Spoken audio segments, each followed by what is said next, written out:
Kidderminster Harriers Fans Podcast. Welcome to another edition of Kidderminster Harriers Fans Podcast Speaks With, and tonight it's the turn of Matthew and Adam from the Cross End Away, and they are, of course, Marine fans. Good evening, fellas. It's brilliant to speak to you tonight. Good evening, gents. Thanks very much for having us on. Yeah, thanks for having us on. Welcome, no problems at all. Us non-league North got to stick together, you know. So talking about that, do indeed. How's your season been going so far? Great. In a nutshell, great. Nice. We are in a position where we honestly did not expect to be at the moment. With multiple changes going on at the club, big turnover of players. I'm really, really happy up to now. Do the Wolves come circling? No, it's not Wolves. Vultures. Do they come circling into the season? Because we spoke to Ollie from Curzon, didn't we? And he just said they lose so many players at the end of the season because they come circling and there's nothing they can do because they're not the biggest fish in the pond. So is that kind of the same thing you have, or? Yeah, I think we've at the end of the season we have had, under the previous manager Neil Young, we had a very large turnover of players at the end of every season. It wasn't that necessarily they all went on to bigger and better things with better clubs, but his modus operandi was kind of to keep the players that, you know, were under contract or whatever, and those who he didn't really see benefiting the club would be moved on. But we have had a few go on to bigger and better things, such as Sol Solomon, who we lost to Tranmere before the start of last season. It's not really so much that Vultures come circling, but we do often have like quite a big turnover of players. But under Bobby Grant, we kept a lot of the core of last season together, and I think it's paying dividends really after our good start to the season. It's kind of that all the players have got like the good relationships with each other, good connection on the pitch, and it's started well. They're in dream world, John. Question from you, please. I mean, that's interesting, guys, because you're really positive about your start to the season, and your start to the season and our start to the season is almost identical, really, even down to getting battered by Radcliffe. You know, it's almost an identical start to the season, and there's a different perspective here, I guess, that we should be doing a little bit better than we are. But I think National League North this year is such a tough league. Everybody has got better, including yourselves. You know, and I think, you know, Marine last season, you were a really difficult team to play against and a tough prospect to visit. But this year, I think you're right up there. So, I mean, obviously you've got George Newell banging the goals in, but what would you say has been the difference for you this season? What's been the thing that's made the difference, that's made you into a real National League North contender? There's a couple of variables in this because it's a very different team to even the side that you faced last season. The side last season was a Neil Young team. It was Youngie's last season, and it was a club that, for all intents and purposes, purely wanted to consolidate its position because it's its first season ever in the National League North. This season, same thing again. It was all about, you know, continue to consolidate and establish yourself. But the new managers come in, and with the new manager came a whole different way of playing. And as such, when we win brilliantly, and when we lose terribly. So it's one or the other. With that said as well, you're going to face an entirely different team to the one that you faced last season. Last season was about grinding out results. The entire modus operandi, as Matty touched on as well, was all about getting goals from set pieces. I think last season our top goal scorers were our three centre halves. Whereas this season, we're seeing more goals from open play. It's a very different style of play as well. It's a lot more attacking. It's a lot more positive and front foot. And as the season's gone on from August to now, the turnover of players continues as we bring in the players that we do need in order to effectively play to the manager's preference. I think that the big difference is there purely in the playing style and the personnel that's been brought in to establish that playing style. So with the personnel that you've brought in, who are the key players that you would highlight that you think are making the big difference for you? I'd say it's probably the defenders that we've brought in. Would you agree, Adam? I would. Yeah. So we've brought in a lad called Declan Drysdale from Tranmere, who's had a couple of injury issues over the last couple of seasons, which is probably the reason he's not still playing in the Football League, to be honest, because he's definitely the quality to be doing so still. He's a really good player. And we've also brought in Adam Anson, who's got a lot of experience across the National North with Southport, Alfreton, and now he's at Marine. A really solid player. We don't give up much at the back since those two have come in. But that's really because we've had like injuries and other issues. We had James Butler, who has unfortunately got a bad injury, and it doesn't look like he'll be back until about February.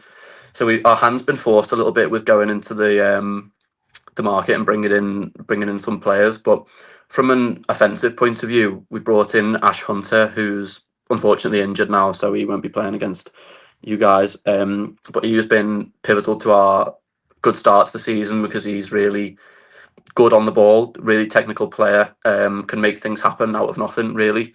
And I think just the recruitment in general has been really good over the last 6 months.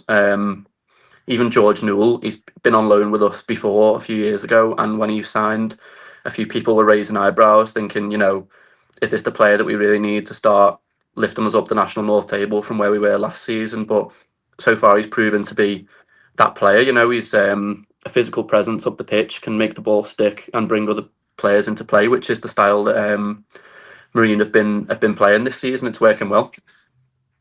Is he playing up top on his own, or is it a two? Yeah, so it's like a 4-3-3 sort of formation with George through the middle and two wingers on the wings. Yeah. Okay. Remember those days, Sean? Yeah, I mean he's got a good. Is it 7 or 8 in the league? Is it? I think it must be now. Yeah. Yeah, and that's the kind of consistency at this stage of the season that is invaluable. Hopefully, it won't be 9 after Tuesday night, but it's great to see.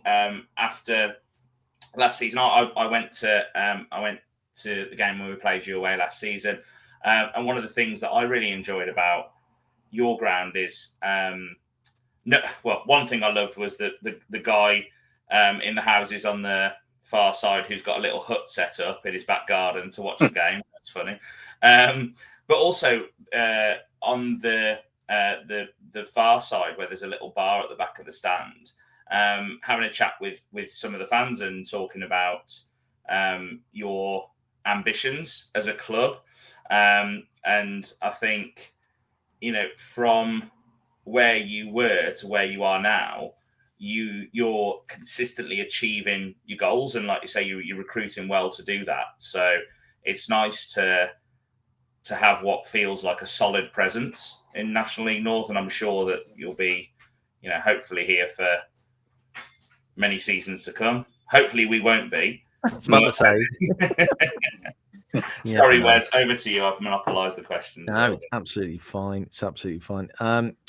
So, fellas, I didn't know much about Marine. So what I did was on Friday night, I thought, what can I do that's like a real Friday night dad thing? I thought I'll get on Football Manager and I'll manage Marine for a bit. Let me tell you, I'm killing it in a way that you're nearly dead now. But Drysdale, I agree. Matty McDonald, talk to me about Matty McDonald. Fantastic, isn't he? He's been such a fantastic number 10 for us. Second midfielder, he's happy to play in that little spot behind George Newell or whoever's playing as the 9. He can score goals, he can make things happen. If he needs to pick out a pass, he knows how to pick out a pass, and he certainly knows how to put the ball in the back of the net as well. He's a player who we were desperately sorely missing last season as well, to pick up those second balls and to play off the striker. I can't say enough positive things about him, to be honest with you. He's someone who I expect possibly to be, we were talking before about vultures, and that he's someone I expect to probably be in the National League come next season. Yeah. Yeah, I was going to say something. I thought it was. Is the goalkeeper called Barnsley? Yeah. You've Fraser got Barnsley. Have you got him on loan? Yeah, that's right. Yeah. Yeah. So anyway, when I was playing, I got rid of him because he had a bad game. So I got rid of him. Got in another Harsh. guy. One bad game, you got rid of him. I know. No, because he'd had about That's 7 bad ruthless games in a row. management, that is, Wes. He'd had 7 bad games in a row, right? And he was doing that thing where he's just low in confidence. And no matter how much I bigged him up, he's like, I'm still low in confidence. I'm like, get out, Barnsley. Get out, son. Off you go. On the new player. Confidence. And yeah, no, absolutely. Just the kind of thing. So it's great to know that actually my research on Football Manager is spot on, really. They're not lying, which is great because I thought they might be, but there you go. Yeah. So, guys, tell me. So you've talked about the players we should watch out for, which is great. Newell, he's he certainly puts the ball in the back of the net, which is nice. He's got probably more than our top 3 strikers combined. Would you say, John? So we've got 3 players on 3 goals, so not quite, but nearly. We're getting there. Just a laughing stock, I think, really. But you can't. Well, That's, let's look at the positives. We've got goals from all around the pitch. Yeah, that is true. Not many, but still. Yeah, there. So what's the food like in the ground, fellas? Tell me, what's it going to be like? Award-winning. It is. It is award-winning food. I think it was voted the number 2 best pies in all of English football, across all football grounds. So from Premier League down. So it's Pullman Jacks who do the catering, and the pies are just unbelievable. They really are. My personal preference is the chicken shop curry pie. Chicken curry pie there, that is outstanding. House pie is really nice. Salt and pepper cheese pie, that's quite a nice one for vegetarians and vegans. The options are fantastic. It really is really good food. Don't expect chips, but there is a chippy next door. Is it any good though? Is chippy any good? It is good if you want some Chinese food. Yeah. Chinese. Yeah. Of course it is. It is a northern chippy in the sense that it's a Chinese with some English food. It's a hybrid. I love that. Love a good hybrid chippy. To be fair, it's amazing. Yeah, it's just a hybrid model. Yeah, closest place to the ground where you can get a pint, or can you get a pint in the ground? What would you say? Yeah, you can get a pint in the ground. Yeah. What about outside the ground when you're just making your way in? You're like, here we go. There's a couple of options now, isn't there? So there's a couple of, because it's a Tuesday night, you're going to find some of the restaurants along College Road shut. There is the Edinburgh, affectionately known as the Bug. That's next door to the ground. You've also got the Coop over the road as well, which is, I think it lists itself as a micropub, but it's not really a micropub because it is actually quite a fairly decent size. And then nearby as well, you've got pubs on St. John's Road and also on South Road as well. That'll cost you about maybe £3 or £4 in an Uber to get from South Road to Marine. Mm-hmm. For the pubs are available. John's going to Tuesday night, aren't you, mate? Yeah, I'll be there Tuesday night.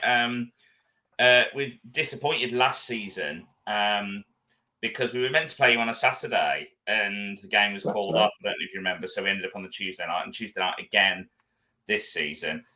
You've got the clubhouse is like a bistro as well, isn't it? Where you serve some. I didn't have the food there, but I hear it's quite nice food in there as well. So if any Harriers fans are going up a bit earlier and want a bite to eat, then you don't have to look much further, I don't think, than that bistro. And that is owned by the club, isn't it? So it'll put some more money back into the club. It is, yeah. So it's sort of what we use some of the spares money from is to do up the bistro, so that operates 7 days a week. There has been a change in the kitchen now. So I believe they're reintroducing some foods slowly. I think you can still get pizzas on a match day. So it is a limited selection on foods. But again, on College Road, there are other eateries as well. So there's a burger place just a couple of doors down, let's say the Chinese chippy. And if you were coming down early enough again, you've got South Road and St. John's Road as well for food and drink options. John, you can eat anywhere, man. There's loads of places you can eat, but I expect you to have a pie. To it. I mean, last season, I'll admit we ate at the Wetherspoons before the game, so these all sound like better options. Not that I'm slagging off Wetherspoons, obviously, big Obviously fan of not. what they do. But yeah, really looking forward to it. So we're actually going to come up a little bit earlier on Tuesday and do a little recce round Liverpool. Any opportunity to come up, do a few Beatles sites and things like that. Is there anything in and around the ground that you'd say is a must do? As a must do, I would say, there's always Crosby Village, which is up the road. Again, that's got bars and restaurants along there and along Coronation Road as well. There's a few nice places there. Tourism site is probably going to be another place, which is Crosby Beach. It's about a 10-minute walk from the ground. And it's got all the Iron Men statues along there as well. So if you're coming down, there's still some daylight. It's worth a visit. Just go down and see that. Brilliant, thank you. We'll make sure we leave a bit of time to check that out. Hopefully before the sun sets. What about transport links? Is the train station close, or is there a bus station? It's about a 10-minute walk. So the ground is kind of situated in between two train stations, but the closest one is definitely Crosby and Blundell Sands. So if anyone is planning on getting the train, obviously if they come into Lime Street first, what they'll need to do is walk to Liverpool Central Station and then get on this train to Southport, which stops in Crosby, and then you get off there, and it's about a 10-minute walk, 10-minute walk from the station to the ground. Yeah. Southport. Alternatively as well. Sorry, Southport. They will be. Yeah. Yes. Southport are our local rivals now that we're in National League North together. We hate Southport, don't we, John? There's no love for Southport. I don't think they're fond of us either. I had a bit of a moan about Southport last week because they sent out an email to everyone who purchased tickets from them before saying, join us as we continue our winning run against Kidderminster. And so, you've not even played the game yet, and already you're thinking that you've won it. And when we were winning quite handily, I was very, very happy about the fact. But yeah, unfortunately, we didn't take all 3 points. So did you play them on Saturday? Did you? Yeah, I played them Saturday. Was that away in Southport? Was it? At Southport, yeah. So you should have just booked a hotel for a few nights. I'm not sure whether you can get away with that. No, because this was last season. I don't want to go into it, but I'm going to have to now. Last season, we randomly booked a hotel the night before for the whole team. So they didn't do their normal drive up on the day. They went the night overnight and that kind of thing. And then we lost. We only had to win 1-0 and we lost. Yeah. So they're blaming that. So the hotels in Southport, obviously, there's some or the areas surrounding. Didn't we train at Bolton Wanderers as well? Something ridiculous. Yeah, we did. I mean, really? But we never mind. Let's that's all in the past now. Let's forget last year's league. What about this year, guys? When you're looking at the fixture list and you see Kiddie as the next fixture, what do you think? Is there still that perception from you that we're a big club? Is there a perception that we're National League North standard? Anyone can beat anyone. What do you think when you see us come up in the fixture list? I still think of you as the higher end of the National League North, knocking on the door for promotion. I came to your ground last season. Again, we got to play you on a Tuesday. You see the grounds and the facilities, manager at the time as well, and you think, this is where we want to be. We want to be where you are and in and around that area. And I still think the same as well. I know your form's not been the best, but it was, for me, speaking for myself, is that I still look at Tuesday's game thinking if you can grind out a 1-0 or take a point on that, you'd look at that as that's a good point against Kidderminster. Yeah, I absolutely agree with that. I think when the fixtures get drawn, it's one of the games that you're looking forward to, because me and Adam both came to Agborough last season, and unfortunately that was a Tuesday night, and it was a terrible game of football. So I think we were both hoping that it might be a Saturday this year and that we'd be able to have a bit of a day out and see a better game, with Marine actually being better at football this season than we were last year. But sadly not to be. And I think it was it Tuesday night last year, wasn't it, at our ground as well? Yeah. So we're not having much luck with the fixtures, are we? And it was a frozen pitch apparently, or I think it was. Oh frozen. yeah. It was because there was an argument about whether our 4G pitch can get frozen, and well, yeah, you can freeze anything. Yeah, it was a great night. That it was the goal from Jack Hazelhurst that night was just absolutely sensational. Yeah. Right enough the Wasn't that the one where Riley Reynolds got sent off for the fake red card? Yeah. But that's the game that changed last season. No comment on that.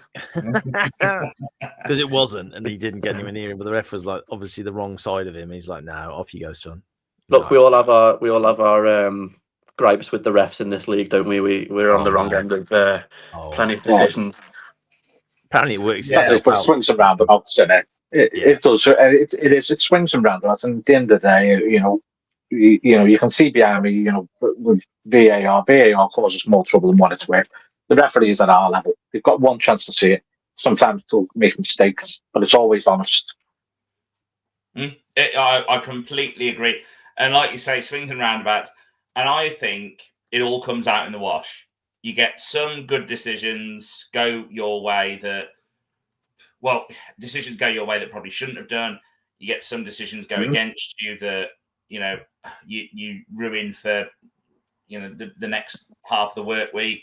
But realistically, it all comes out in the wash. And I think roughly at the end of the season, you get as many good decisions go for you as you do bad decisions go against you. That's it. And the flip side is you're not spending 5 minutes waiting for the wrong decision to be made anyway. Exactly. 100%. That is true. That's very true, actually. Well said. Well said, Adam. Well said. Clever you. Thank you. So, can you pay with cash or card or both? Yep. Both. That's the short answer. You will save money on tickets by purchasing them online in advance. I think for anyone, it's about £1.50 saved if you do buy it in advance, which the club will obviously post links to buy tickets. But if you are somebody who does want to pay in cash, then that option is available at the ground at the ticket office, which is just in the car park as you're walking in. That's really useful to know. Thanks, guys. Yeah, I think we're definitely a town that likes to save a couple of quid. So I'm sure people will take up that option.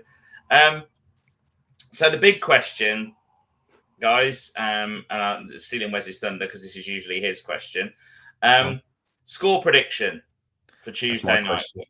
What do you guys reckon? What do you think, Adam? Back of draws, aren't we? You drew 0-0 yesterday, did you? Against Oxford? Yeah.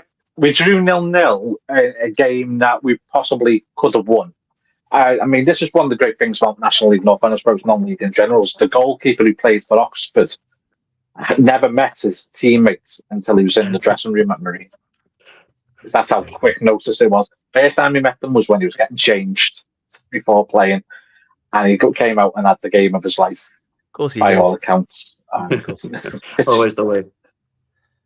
So for me, I think you've got two teams there who, both want to.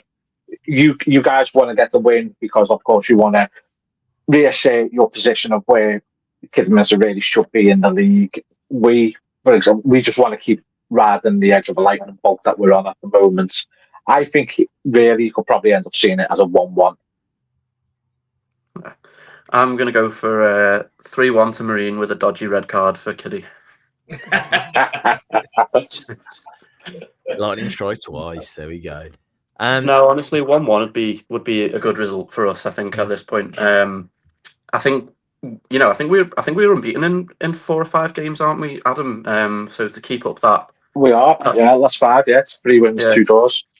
So to keep up that streak would be good going ahead. But I think if we can nick 1 or 2, then the defence has been so solid that it'll probably be enough for us to win the game. Hopefully, especially with your goal scoring issues, as you said. I mean, we can score. We just don't know where the goals are going to come from. Well, yeah. We have no idea. No idea. It's like, we have about 4 or 5 different strikers, and that's not gone the way we wanted it to. What position would you guys like to be? Would you be happy with? Sorry, at the end of the season. In and around where we are now. So if I'm being honest with you, we finished. I think we were 15th last season, and for myself, and speaking with a lot of people, it was always finished between 10 and 15. So if you could, you consolidate again, you're moving up just a bit, you're seeing a bit more progression. Of course, I'd love to be in the playoffs. Of course, we would. We do. We know if we were in an amazing position where we ended up winning the playoffs, we could compete in the National League, but we would have until the following March to sort the ground out, and to then be able to meet the requirements. It would be very, very difficult for Marine. So, do you really want to go up? And then as well, if Marine ever went up, they'd be going up against some full-time teams that have fan bases 3-4 times the size of us. I don't really fancy getting tonked every week. So I think for me, it can be done. It's a rarity though, but for me, I'm very, very happy with where we are. And if we could stay in and around where we are now as well, I'd be over the moon with that. Honestly, for me, I think it's more of a case of progression on the field rather than like a league position. Let's say our position at the end of the season is about 12th or 13th. With the likes of Chester and Chorley, you'd expect to catch up with us at some point. If we do finish in around that place, I think everyone would be a lot happier, because last season we were bottom of the league in January. We looked down and out. The football on the pitch was not exciting. It wasn't good to watch. Nobody was really enjoying the away games. I mean, I was looking back at our podcast from Christmas last year. We'd scored 2 away goals in the league by Christmas. I mean, it was really terrible. And now, we're going away to the likes of Scarborough and winning away at Macclesfield, which is really good results for Marine this season. And, the quality of football has improved a lot under Bobby Grant. So I think most fans of Marine, no one's really expecting to be in and around the playoffs positions where we are now by merit, But I think everyone's really excited by the football that the players are producing, which is obviously a lot better than what we were seeing last year. So I think everyone's really happy with that, yeah. Because everyone can beat everyone in this league, and it's ridiculous. And that was shown by the Fylde loss. Was it Telford? They lost Fylde. Or I think it's someone else. I can't remember. I think that was Buxton last night. Buxton, yeah. South Shields drew 0-0. Was that with that? Someone played Telford and they didn't do very well. I'm sure it was Radcliffe got battered last night, didn't he, by Peterborough Sports or something? By our last incumbent, Phil Brown, or Eat Their Pet. John has a better impression than me. Yeah. So I think when you look at the league, anyone can literally beat anyone. And it's just going to be a case of how many times can we beat the other teams. And it's just the way the league works, isn't it? It really is. So, yeah, John, we talked about this because the problem with Harriers, right, and I'll tell you this right now, is at the beginning of pre-season, we were sold we're going to be competing to be champions. And then it came down a little bit to we're going to be competing to get in the playoffs. And then we all felt a bit shortchanged. We kept conceding the 96th minute, or the one was the 112th minute, right, John? Is that correct? What game was that? Was that Macclesfield? It wasn't the 112th. I think that'd be a miracle. But it was, it was the 100th minute. Yeah, that's true. We conceded. And looking at the league, it's not just that anyone can beat anyone. I think it's the fact more than any year I can remember. Just the insane scorelines. I mean, Peterborough Sports lost 5-2 on Tuesday and then won 2-0 yesterday. So you've got, Merthyr will lose a game by 4, then win a game by 4. And same for pretty much everybody, really. The amount of goals that are flying in this season is insane. And I know you guys have scored a few, but you're more in our camp, aren't you? That it's kind of steady Eddie, a couple of goals a game, rather than any fireworks. Yeah, absolutely. we did go through that little spell where we were conceding 4. I think in 3 games out of 5, we conceded 4 goals. Wow. And that left a bit of a sour taste. But again, the personnel changed. Drysdale and Adam Hansen have come in. Left the left back as well. Odin Samuel Smith. He's been outstanding. He's been absolutely fantastic left back. Matthew Brown's back at right back as well. So it's a long season. That's the thing. We were dead and buried January 29th last year. I remember it. I've never been so angry at following Marine. I'm going to Buxton to watch them draw with Farsley Celtic, who were playing under 18s with Mampala, their only senior player. And then we played Chelsea 1-3-1. That changed our season, and then we went on a run. So there's nothing stopping Kitty in a couple of weeks' time going on a run that sees you now, knocking on the door for South Shields. The same with Chester as well. Chester had such a brilliant season last season. They were very, very unlucky in the playoff final. There's nothing stopping Chester going on a run that sees them back, competing again. It's just, again, sometimes it takes little injury at another team derails thing, or in the case, chairmen who were, or club owners who were just, not so wise and a bit trigger happy sometimes when it comes to their managers as well. Yeah. So your best results so far this season? I'll wrap it up in a second, but your best results so far this season? I think it's Tuesday night. No, I think it's got to be Scarborough, really. I think they were not losing at home for a while before we went there. I mean, obviously it's not their home stadium that they're playing at this season, but to go away and win there, really difficult circumstances. We were leading 1-0. They equalised in the 89th minute or something.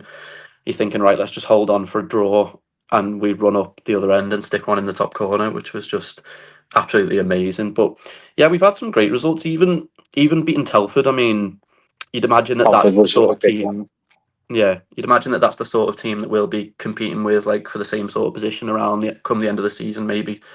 And a 2-1 victory, a turnaround in the second half, both goals from Noord, absolute crackers, by the way. So yeah, we've just been steady, as you say, not blowing teams away. And since these new lads have come in, a lot more solid at the back, so it'll be a cagey game on Tuesday, I would imagine. Well, I want to say thank you guys for coming on. I want to come on, and do you want to give a big up to your podcast, guys? The Cross End Away. Yeah, we do a Cross End Away podcast. It is nowhere near the quality of this. This is just a bunch of. We are amateur. We're still MPL West. Yeah, we're MPL West when it comes to podcasts. We're done by Zoom. The picture's going to freeze. We'll probably butcher it when we try to do a post edit and we try to put it together because we're not paying for Zoom. So, you'll get 2 half-an-hour sessions together. I nearly went down that road as well. Yeah. I couldn't edit it. I was like, no, Zoom. I was like, no, the problem with Zoom is, right, you spend 40, we've got 40 minutes, and then you chat for 10 minutes before you then, we've got to record it. And then, then you lose your 10 minutes, and that's it. So the Cross End Away, brilliant stuff. I will give you guys a mention when I put all this out. It will be out on Monday night. Woohoo! So people can actually no. Let's be fair on that, John. Let's put out Monday at midday when people are having their lunch break. Why not? Do you know what? When people are having their pickled egg sandwiches or whatever, they can tune in and get excited for the game on Tuesday night. I am excited for the game on Tuesday night. I think it's going to be a very even game. We're both, if you look at our form, it's almost identical. Last 5 games, I think we've lost 1, won 2, drawn 2. We're pretty much in the same place in the league. Our scoring capability, even though our goals aren't coming through more, our goals are coming from wider sources. We bloody love a striker. I think we're very. See if the lad from Merthyr free. He's doing very well, isn't he? I wonder if he'd fancy a weekend at the Museum of Carpet in Kidderminster. And I went to Safari Park as well, where I used to work. Yeah, Safari Park. Yeah. Classic. Got it all going on, mate. Write these down for our trip whenever we play you at your ground.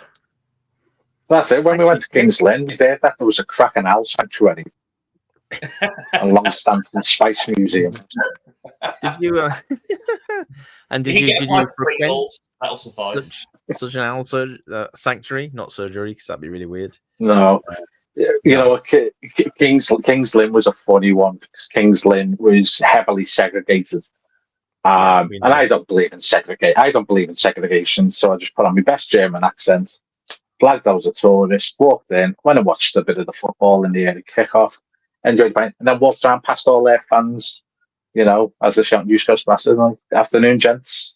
Can I get through? Because if you've seen their cages, haven't you? Yeah, with an owl on my arm, yeah. Did you ask them what they thought of the pedestrianisation in Norwich City Centre?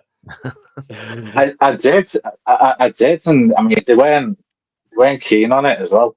But what they failed to see is that by paving Paradise, it alleviates the congestion around.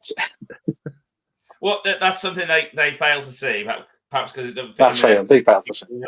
So yeah. King's Lynn, we had King's Lynn on Tuesday night. We shithoused, pardon my French, we shithoused to 1-0. And yeah, it's one of my favourite games of the season because you've never seen a set of fans so angry at a 1-0 loss. Throwing things at our manager, throwing things at our keeper. It was that woman. It was that woman who was just screaming all the time. One of their fans, a woman who I'm pretty sure, by the way she was reacting, must have bet her life savings on a win night because she was. That universal credit that there's none of that. Just for your information, fellas, you will be coming to Worcestershire to play the mighty Kidderminster Harriers, if we are still mighty, on the 24th of February, and it's a 19:45 kickoff, so it's a Tuesday night. We'll never get to play each other Saturdays, will we? We'll never get to play each other on a Saturday. No. But why is this though? Well, we were going to. The weather knocked it off last season, and you know, I mean, like you say, you can freeze anything. I almost froze everything up there on that Saturday because we were already up there. We ended up going to Liverpool, Accrington, Stanley. We were going up for the Marine game, and it was. I mean, it was one of the coldest games I've ever been at. And if it had been a non-league game, I think it would have been brass monkeys, as they say. That's it. It was so cold, unbelievably cold. It's What does it say about going up north?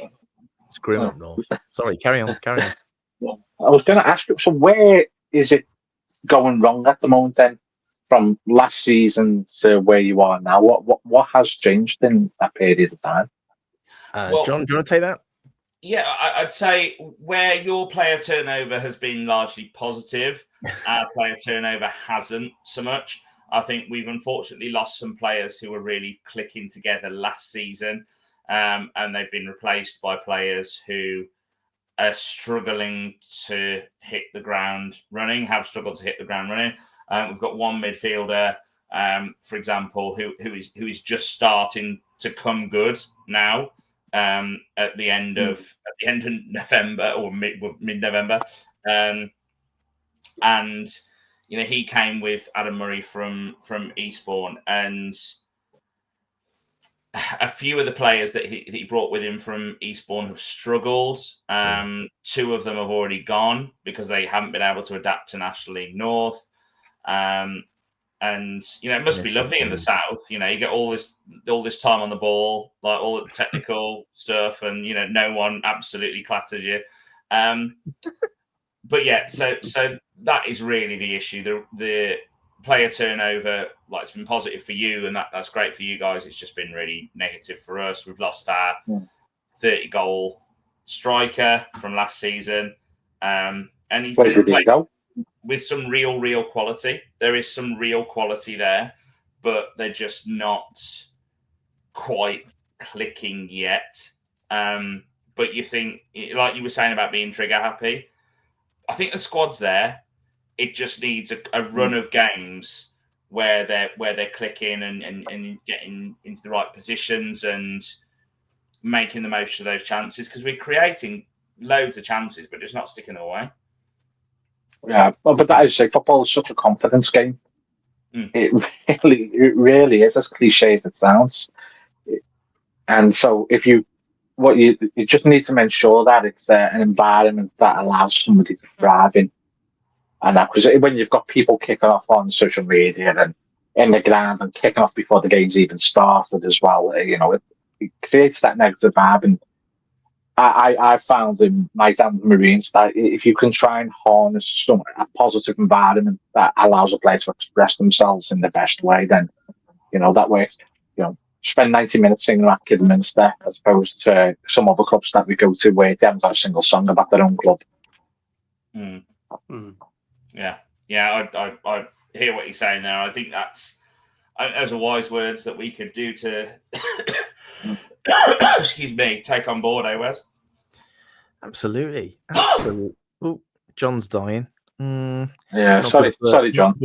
Not good for the podcast in like an hour and a quarter. I'm choking on my own rage here. I don't know. I mean, if you put the header as guest stars on podcast, I mean, that will get the clicks. It will. Oh, I know. We'd be John. If you wanted to die, mate, no one would hold against you, pal. No one would. Honestly. What was he doing on the bloody roof? I just love the fact that someone will be watching this going, the Leonardo DiCaprio meme. That's Partridge. Yeah, I know that. Guys, listen, thank you so much for your time tonight. If you want to check out the Crossender Way podcast with these two guys, Adam and Matthew, that would be awesome. You should definitely do that. Check it out before. If you're a Harriers fan, check it out before the game. How often do you do it, Adam? You know what? Honestly, we've been so lazy to do it this season. We tried to do it. We said at the beginning of the season we were going to try and do maybe one every quarter or so throughout the season. So we had plenty of things to talk about. We've got a couple coming up as well. The Crescendo Ways, a number of us, various people. So we've got a couple of ones coming up. We're looking at doing one funny enough next week as well. So hopefully we'll be able to get maybe two out as well. One of the lads is looking to do a podcast with opposition manager as well. So that'll be a good one. Yeah, that'd be awesome. Man. Just do it. Honestly, how long have you been doing it for? We've been doing. Oh God, I mean, podcast-wise, we'll probably start, I think, around lockdown time or just after. The very first. Have a look at the older Crescendo Way ones, just to give you an idea of how amateurish we were. Nice. Hednesford, I was that out of it. I couldn't even stand up at Hednesford. Yeah, I took it upon myself to do a player interview after the game to congratulate someone on a fantastic performance who never even played. Never even just went with it. Amateur hour. I love that. Mate, we've all got to come from somewhere. We started off in May. Yeah, we really did. And it's got a lot better as we've gone on. The club don't like us at all, Adam. Matthew, you'd be happy to know. Nope, wow. No idea why they don't like us, but they just don't like us. So yeah. But we're doing great. Kindred spirits. Yeah. Kind of. How many people do you think will be there tomorrow night? You're probably looking at about 1,000. Yeah. Thankfully, I think you'll get over Wednesday, so. Yeah, Liverpool playing Wednesday. I mean, Liverpool, Marines defences, now we're really seeing the difference with particularly Everton at home because, of course, Brandy Murdoch, they can now fit in an extra, is there 16,000 that they can fit in there now? Yeah. So, it makes a huge, let's say huge impact. It doesn't make that big an impact, but you do see it when you average around 1,300 and then all of a sudden there's about 200 people missing because, they've gone to watch Everton instead. Yeah. But I think you'll still see over 1,000 on a Tuesday. I don't think we've dropped below 900 that week, and 900's when Liverpool or Everton are playing. And how many are you expecting to bring yourselves? John? Well, a couple of hundred, I think. Even though it's a Tuesday night, I think we'll. How far is it? 150. It's a couple of hours drive, almost bang on 2 hours, to be honest. So yeah, it'll be 150 to 200. I would have thought. That's what we did last time. Yeah, maybe that's a touch optimistic, but that's just how I like to live my life. Absolutely. I don't think there is a segregation that I'm aware of. I might be wrong on this, but I'm not aware of a segregation being in place either. No, there wasn't last season, and like one of the grounds, like I said, this is not just blowing smoke up your ass. One of the ones that I said a few weeks ago, picking out fans places we enjoy going, and fans that are decent fans and not just angry for the sake of being angry. Yeah. I think you guys and Mirtha as well are the two. For me, we're just happy to be here. Like, well, yeah, just like they said that. They actually said that as well. Last season, I think like most of the second half, you were in control for the majority of that half, and we were just chatting away to some of your fans, and it was a really good place to be. So looking forward to Tuesday night, and all the best to you guys. Not just for the game on Tuesday. Hopefully we'll come out with the win, but hopefully it'll be a good game. But for the rest of the season and going forward as well, I really hope that not just this year, but many years to come, you're a solid presence in the league, because I think nationally North is a better place for having you guys in it. Yeah, I appreciate that. Thank you very much. Likewise, we don't expect you to be sticking around, Kidderminster sticking around National League North for much longer. I fully expect yourselves to be in the playoffs come April time. So, you just never know, do you, with the playoffs as well, who's going to go. We might be doing another podcast come April with previewing the playoff final between ourselves and Kidderminster. That'd be the dream, mate. Yeah, that'd be the great one. I think there's certainly clubs like yourselves where I think, like, if we don't go to your ground now, that's like, I took the day off work to go to Kidderminster last year purely on the basis of, if I don't go now, then I'll probably be waiting for an FA Trophy game before I get to go again. Adam, are you basically secretly saying I went to the Carpet Museum? It sounds like you are, mate, to be honest. Yeah. I had a great time. I don't know. The rest of us went on the coach, The rest of us went on the coach, having travelled down independently about 2 days before everyone else. Stayed overnight. Come back. Yeah. Another thing. Oh, man, listen, you guys should crack on with doing your podcast. We get so much joy out of this, don't we, John? Don't we, John? We get so much joy, don't we, John? It's really good. It's good. It's good to chat Harriers, but also, like, and from a wider sense, it's good to chat about the league as well, because you go into. I'm sure you guys get the same. We all love to chat any level of football, but to be able to talk about this league that we all find ourselves in is definitely a nice thing to be able to do. Well, maybe I think it's on the Respawn, because it's been a conversation that's been had all season about the difference between the Northern and the Southern. I think that it's night and day in terms of the quality between what's in the Southern League versus what's in the Northern. 100%, and we've seen that. Like I said, the players that we've signed, most of them have been from National League South, and whilst the quality is there, they have not been able to adapt, or those that are still here are just starting to adapt to how different a league it is.